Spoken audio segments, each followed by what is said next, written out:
ENFRA show today in Thimphu in Bhutan, and I'm with a very important guest. This is Professor A.G. Iyer with you, editor and publisher of Inertia. The important guest today is Dasho Tshewang, who is the Secretary of the National Environment Commission of Bhutan. Welcome, sir. Welcome to the show. So, sir, I would like to first ask you the question. Bhutan has been a very environmentally conscious society and community and a nation, and it has protected all these years its pristine glory, and at the same time embraced development. So this challenge, of sustainability, fundamentally it is a sustainable model where development also happens and environment is sustainably protected and taken forward along with development. Now, how have you achieved this actually? Well, let me first welcome both of you also. Thank you. And I really appreciate your time and the visit. Well, as you mentioned, Bhutan has environmental glory and it is being recognized by other countries, but it has come a long way. We had very good high political commitment from the throne, and also the policies thereafter have been set rightly, and that's why we are enjoying very good environmental well-being at the moment. But as you say, sustainable development is the key here in every development aspects now, especially when it comes to the growth, sustainable growth. We feel that sustainable consumption practices should be intervened and introduced in our ways, living in our way, in our our developmental goals and activities. So now we have challenges. We cannot afford to destroy our environment, but at the same time, we need economic figures. We need to have economic growth. So in this context, I feel that having sustainable consumption practices is one key area that we have to look at. Right, sir. So coming forward with that equation, hydropower has benefited a lot to Bhutan, and Bhutan, even in India, is an example of good development. Like we were comparing the Uttarakhand crisis, and we wrote a story in Inertia versus the Bhutan. We gave the example that Uttarakhand could learn from Bhutan. That was the kind of story we carried. Now going forward from that, you at the helm of the affairs, I feel people somehow are missing the bus. Solar is equally good. It seems that they are competing, making hydro compete with solar. That is not good. Solar is a separate issue. Yes. Solar PV, and Bhutan has very good irradiation. Like in India, Ladakh is considered to be the highest potential solar area, and now we have 1 megawatt project, and then they want to go to, you will not believe, 100 megawatt. So I think Bhutan should also have some idea for the future for solar. Yes, exactly as you mentioned. Well, we have hydropower development projects very much in pipeline, and we do have potential, all because our natural resources have been good, and we are reaping the benefits of our conservation efforts. But at the same time, as you mentioned, solar energy is one area where Bhutan can take the opportunity and tap these resources.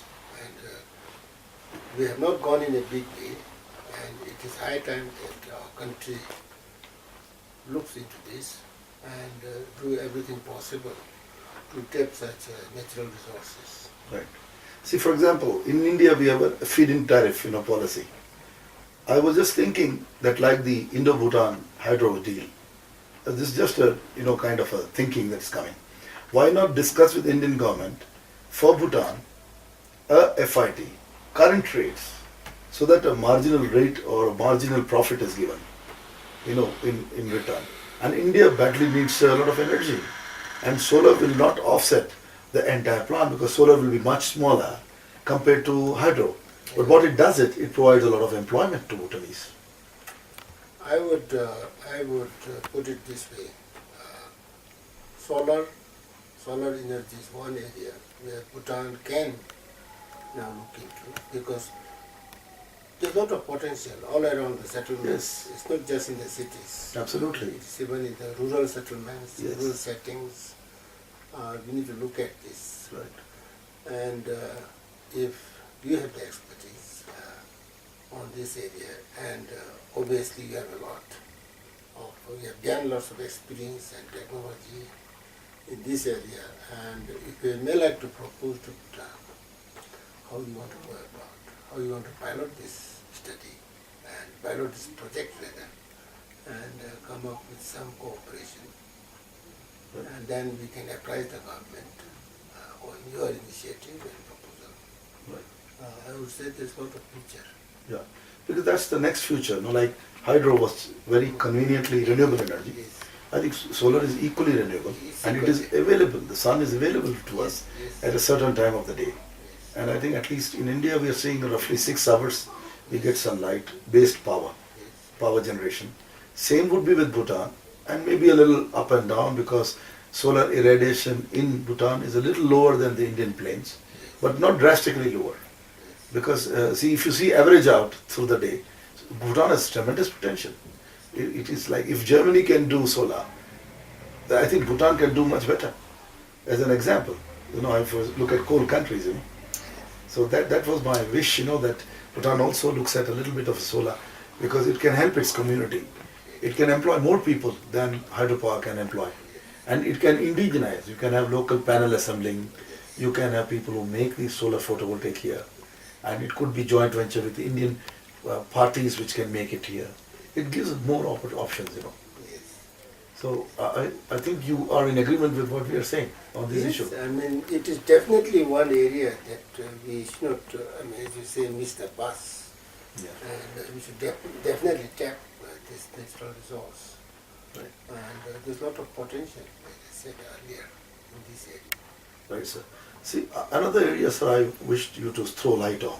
Like earlier, there was no problem when the population was not consuming. Now, the Bhutanese population also is consuming a lot, and urban centers and like any other country, this urbanization is pushing people from remote area into the bigger cities like Thimphu, Paro, and Phimsling. All are getting crowded and more as we see. And then that means more challenge of waste generation. Yes. Now, waste is also something which is not waste actually, it is a resource. So how do you look at it as a head of this commission? Because there is a great potential also to use waste as a potential resource because it has calorific value, it has content, it can produce energy. We can do a lot with what we call as waste. It's not a waste, it's at the end of the day some part of energy. You see, I mean, you have the experience on waste, but if waste management is not done properly, it can increasingly become a threat to the environment. Exactly. Not just to the environment, but also to human health, and also impact on the ecosystem is very bad. And under the new leadership of our government, they have taken very strong initiatives on waste management, clean Bhutan, and this is one area that we are really seriously looking into how to manage it effectively. And as per our Waste Act and the regulation, as you rightly mentioned, that we need to reduce, recycle and reuse the waste production in this country. And if properly reused, it is high value. Yes. Except that we will need to work on the mechanism to be put in place, how we can reuse, how we can recycle. And definitely, otherwise waste can increasingly become a concern to the areas I'm present. And it would be nice if we can solve this problem. That's right. Waste, you see. And there's a lot of awareness required. There's right technology required. There's right management system required. And it will be good to have your experience even in this area. Right. Because this actually makes you look at the entire sustainability, Yes. which I first Exactly. asked you. Exactly. The environment sustainability Yes. is a key issue Yes. that we are all going to deal with in the future. Yes, yes, So I think even the waste has to go towards the sustainability pattern. yes. There are many forms of waste, Yes. and as you know, we have organic, we have non-organic, we have hazardous Yes. waste, we have e-waste, and on the organic front it's all right, it can be reused. Yeah. But when it comes to e-waste, Yeah, that we can. we definitely need to have a system how we process the e-waste. That's right. What kind of understanding we have with the suppliers and the manufacturers on the e-waste. Exactly. And again, it's going to become an increasingly a big concern Right. on the e-waste. It's just now, we don't have much of system in place. Right. How we deal with this Exactly. e-waste. It's an early stage, according It's to you. very much in early stage, and we can do many things on waste together. Exactly. So, sir, of course, I have a lot of issues here, though how, because again it comes back, the sustainability and Bhutan's environment as it going. And one question for the tourism industry, which is not related to our energy. Tourism industry will also generate a lot of environmental waste. So, is there a policy here for sustainable tourism? On the waste front. Yeah, because they are going to Yes. definitely, they're going to, if not affluent, but then definitely if the tourists are coming Yes. inside, they stay in the hotel, then we are going to handle liquid waste as well as solid waste Yes. in that situation, and then disposals. Yes. So these are commercial organizations, and they have to survive because they are the biggest revenue earners for Bhutan in the future because they earn foreign exchange. Yes. So I think somewhere some hand holding is required. It is seen. I've seen that it's not like we say that the stick or the danda will not work. It must be two-way. Maybe the commission or people like you who are at the helm, and then they must come together, and we must have a long-term policy of sustainable tourism, Yes. which is related to managing the tourism in a very effective way by not affecting environment. Well, when it comes to waste and tourism, as you rightly said that each and every agency or individual has a shared responsibility Yes. on waste management. Right. We have said that all those responsible for producing waste or generating waste, they are the implementing agencies for compliance of the regulation of waste. And tourism sector is one, Yes. because in the tourist trends and the tracks, destinations, they generate lots of waste. And actually they are responsible for managing the waste that they have generated. And likewise, even the city corporation, Right. they are responsible for managing waste in the city areas. And likewise in the school, likewise Ministry of Economic Affairs, the Ministry of Human Settlement, they are being responsible to manage waste in their own territories and in their own offices, in their own localities. But when it comes to tourism, yes, particularly in the context of tourism, the waste is very sensitive, Yes. a factor that can determine the satisfaction of customers. So tourism is one area where we need to focus and for waste management. And I appreciate that concern you expressed tourism and waste management. Right. Because then, people are not looking at this in that way. Yes, yes. Because that can sustain our beaches, our mountains, our Yes. beauty, pristine beauty. Yes. So in India, for example, we are looking at disposal near the sea, and there is a lot of beach resorts now. Yes, yes. So then there is both liquid waste management, solid waste management, Exactly. and then sustainability. Yes. Because again, people must be able to use for generations that beach. Yes. It should be clean. It should not have filth. Yes. It should not have waste paper. It should not see a lot of plastics, So these are also the concerns of environment today. Exactly, and we do have concerns. And as I said, we are the apex body on environment. Yes. Yeah, so you have And to. we formulate and develop laws and regulations on waste, water, Right. and other environment sectors, but it is the implementing agencies and the general public who will need to take their responsibilities for Right. waste management. Right. But We of need to course, create awareness. Yes, we need to create awareness, we need to frame policies, we need to frame appropriate and effective laws and bylaws, regulations, Right. and systems, mechanisms, how we implement, how we go about managing waste. But when it comes to the strategy, then we are responsible to create the strategy, right strategy. But they are responsible, and I think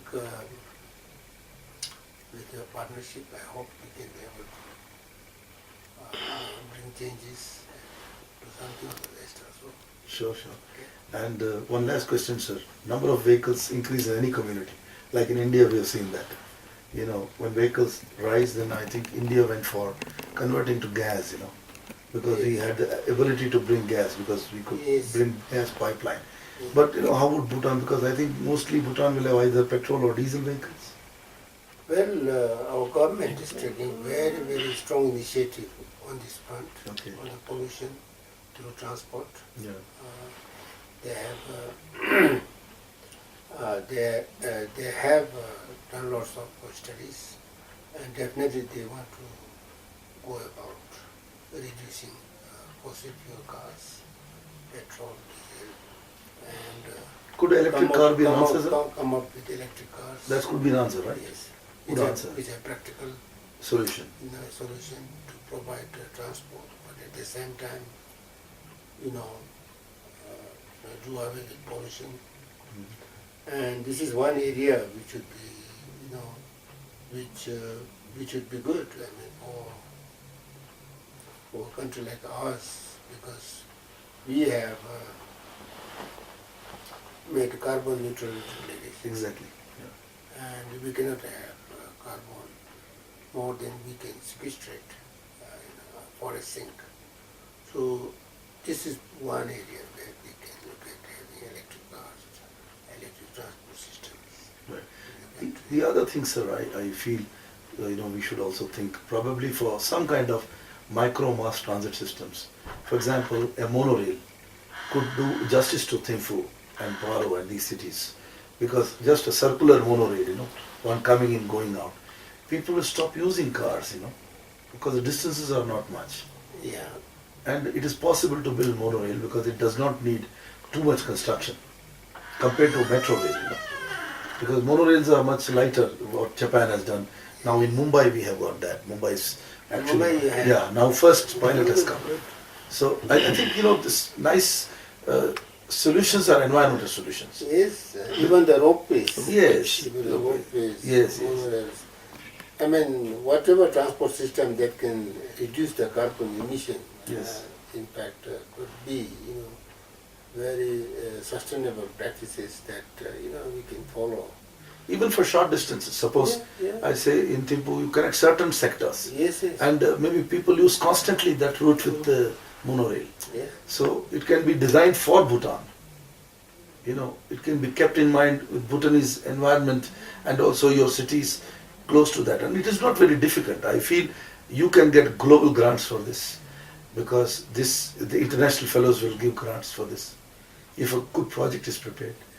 I only see probably, I see policies made, but I somehow feel that more coherence is required. Maybe people are like you who are seeing the problems, and people who are making policy must be very closely working. Well, we need ideas, we need technologies, we need technical assistance, expertise, apart from the resources. We also need to do feasibility studies, how practical it could be. Yeah. We really need to do lots of work in these areas. Yes. But definitely, the concept of having transport system which is pollution free is nothing like being great. Yeah. For example, I give you one more idea. If a concept of integrated city and town planning Transport comes up. system. No, town planning. Integrated town planning and management. See, we are actually dealing with multiple problems. with a common man's life. So when you look at what he or she needs, and then you're sending your kids to school, you're making them move. Exactly. So maybe an integrated plan, including energy, environment, waste, water, Yes. and transport, Holistic and package. transport and telecommunication. Yes. All of this. See, look at the whole integrated management plan. That can contribute to, A good, environment-friendly practices. yes, and living environment friendly and sustainability Yes, in yes. cities. Exactly. Exactly. And that's what ideally we all need to look for. Right, sir. Yes. So great, sir. It was wonderful to talk to you. In fact, I think you're doing already a great job, and you left something good for your next generation. And these were some of the ideas that we just thought we'll share and know from you. And we understand that you people are highly committed, and Bhutan gives the hope for the rest of the world for commitment to environment and sustainability. Thank you, sir. Thank you once again.